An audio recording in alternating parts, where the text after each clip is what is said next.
what was maybe the signature thing that got you guys through this one? I don't know if it was a signature thing. I felt like it was another collectively great effort on the players. I just thought they were, I told them after the game that they're not playing good defense, they're playing elite defense. Just taking the challenge of winning their individual one-on-one matchups, staying on script in terms of what we've talked about in preparation for each game. Boxing out and rebound. This is the fourth straight game that we've out rebounded an opponent, and we've identified what allows us to be really good in rebounding and defending. And then in the offensive end, I think in the second half, we played offense at our pace. One of the things is, NC State is so good defensively and they pressure you. One of the things I just kept repeating to them, don't let their pressure, don't let their defense dictate and decide how we play on the offensive end. I felt like in the first half, they sped us up. In the second half, I felt like we were playing at our pace and we were able to shoot better, get to the penalty, and make enough free throws and be able to extend the lead. Hubert, what were you guys able to do to DJ Horn and Burns in the second half to really frustrate them? Those are two talented scorers, and they were almost silent in the second half. Well, they are. They're one of the better players in the country. I don't know how you defend DJ Burns. He's just so gifted, and it's just a dilemma every time down the floor. Do you guard him one-on-one or do you double team? He's such a gifted passer, and so you try to mix things up, not give him a steady diet, so he knows that he's gonna pass out of the double team, or he knows that nobody is coming. And so that's one of the things that we did, was just throw different combinations, different things. And I think the guards, one of the things that we talked about is, giving Horn the same type of attention that we had on Henson and Pittsburgh and Gerard on Clemson. He's at that level, and I felt like our guards really did a good job climbing into him and making each one of his shots difficult as well. Hubert, last year you guys won 4 road games the entire season. The last week you won 3, all by double digits. What do you attribute that difference? Again, guys, I just don't think about previous years. I just specifically focus on this season. I think one of the things that, and I've said this before, that has helped us has been our non-conference schedule. I just believe the level of teams that we play, the different situations that we've been in, has hardened us and give us like a toughness, but an experience. Even being on a true road game, I just hear them in the huddle all the time. We've been here before. We were here before against UConn. We were here before against Connecticut. We were here before against Tennessee. We were here, and our guys are just gaining strength from being in those situations. And I just really feel like the experience in the early season has given us confidence to be able to step in environments like this and be able to execute on both ends. Hubert, I know it's. Go ahead. Your last 3 opponents are combined 8 of 68 from three-point range. What are you guys doing to force that kind of shooting? Well, I don't know if we're forcing that kind of shooting. I just, one of the things that we do is, as I said before, I talked to the team about, it was before we played Oklahoma, and I said, we haven't committed.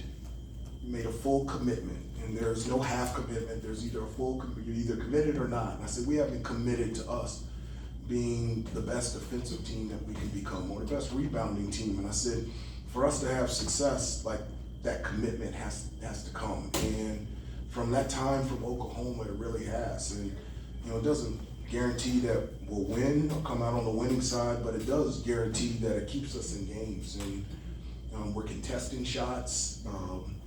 We're staying with shooters, we're getting through screens, we're making it difficult for shooters to come off, and we're rebounding and boxing out and rebounding and keeping them out of the paint.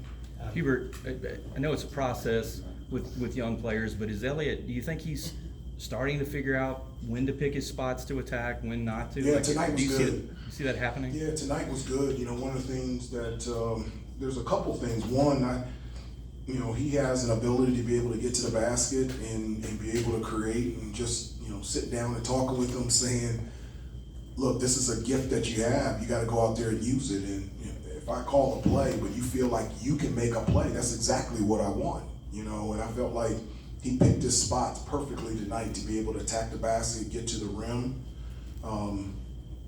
He was really good in terms of making decisions. He's great coming off ball screens. He's patient. He sees everything, whether it's a shooter in the corner or Armando or Jay Wash rolling to the basket.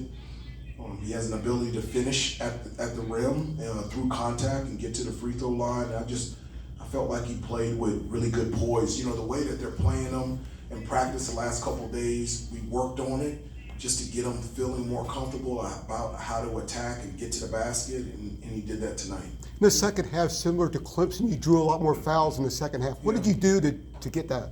I told him we need to get to the free throw line. I mean, that was huge for us. I mean, you know, one of the things that is really big for us is dominating points in the paint through post penetration, offensive rebound, and we want to live in the paint, live at the free throw line.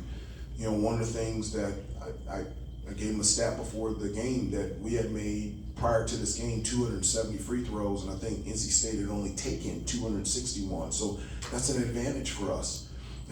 At this current time, NC State's such a great team, but they're last in terms of block shots. So we need to attack the basket. And so that's something that we reminded them in the second half, that I think we had only gone to the free throw line twice in the first half. And so, like, for us to have success, that's just not good for us. And I thought we made a really conscious effort offensively to make sure that we were attacking the basket, and it led to us getting into the penalty and being able to hit some free throws. Take like two more, please. With Armando sitting in the first half and second half with the fouls, you got a lot of minutes out of both Jalen's. What did you like that they provided? And as far as Jalen Washington goes, is he becoming more comfortable playing the physical stuff down there? He is. You know, honestly, he's our best post defender. I mean, he just does a great job. I mean, he battles Armando every day at practice, so he has, you know, practice in terms of physicality and being able to guard down low on the post. And honestly, that was one of the biggest parts. Jay Wash coming into the game and giving us those big 11, 12 minutes. You know, we did not want to double team DJ.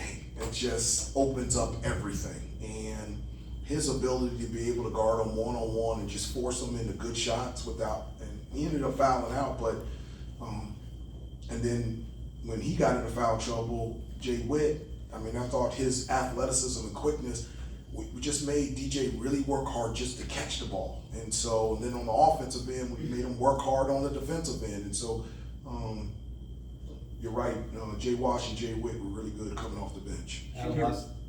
Hubert, Hubert, what have you noticed about Elliott's growth on the defensive end? I mean, tonight he wasn't in foul trouble like he had been recently. What have you noticed on that end of the court? Well, yeah, I mean, he every day of practice, every day in the game, he just gets better and better defensively. It's all about growth. You know, like, he's a freshman. In high school, defense is when your guy gets the ball. You can't do that at this level. You have to play defense before you play defense. You have to be in a position to see man and ball. You got to talk in defense. I mean, I remember in high school, I didn't talk in defense. I didn't know what help side was. I didn't know different ball screen coverages. And I come to Carolina, I'm like, what are you talking about, Coach Smith? You know, and it was an adjustment for me. So the thing that I'm happy about is his understanding and his growth of how important defense is. For himself individually and for this team, he's doing a really good job growing in that area. Last one, Adam. can you almost feel the bursts from burst? I can't say it right. Burst from Seth. You know, it seems like there's always a burst coming with him. Can you feel those coming from him now? The way he's played the last couple games. Yeah, I thought in the second half of the whole game, but the second half, being able to pitch the ball ahead to him and him being able to attack. I just told him it's so funny. Like, if I was that athletic, I just jump and try to dunk everything. That's what I tell him. I was like, I don't care if you miss it, just go and just try to dunk it. And the early offense that he provided, especially in the second half for us, was huge. Because NC State's a really good defensive team, but if you can get them before their defense gets set, that's good news for us and bad news for them. And being able to pitch the ball to an athletic Seth and him to be able to make plays and be strong with the basketball, that was really huge for us. I don't think anybody asked him about Ingram, 19 rebounds. Did it not? I was gonna ask that You question. just talked about Ingram's 19 rebounds. No, it was, I mean, Harrison, I don't know what else to say about him. He just, he's just a complete player in terms of just giving you everything that you want in a player. Offensively in the first half, I felt like he had his way in the post. That gave us an option to be able to score when we really didn't have any points in the paint. And then we'll always talk about it. This is not an Armando Bacot rebounding game. It's a UNC basketball rebounding game. For him to get 19 rebounds, that's just off the chart. But if you want to, you can tease him. He could have had a double-double, but he missed 2 free throws and gets everybody a Chick-fil-A sandwich. Did that include us too, a Chick-fil-A sandwich? If you go to the store. Are you gonna Yeah. order the Chick-fil-A? Coach Keats is ready, so we'll leave on that note. Thanks, Coach.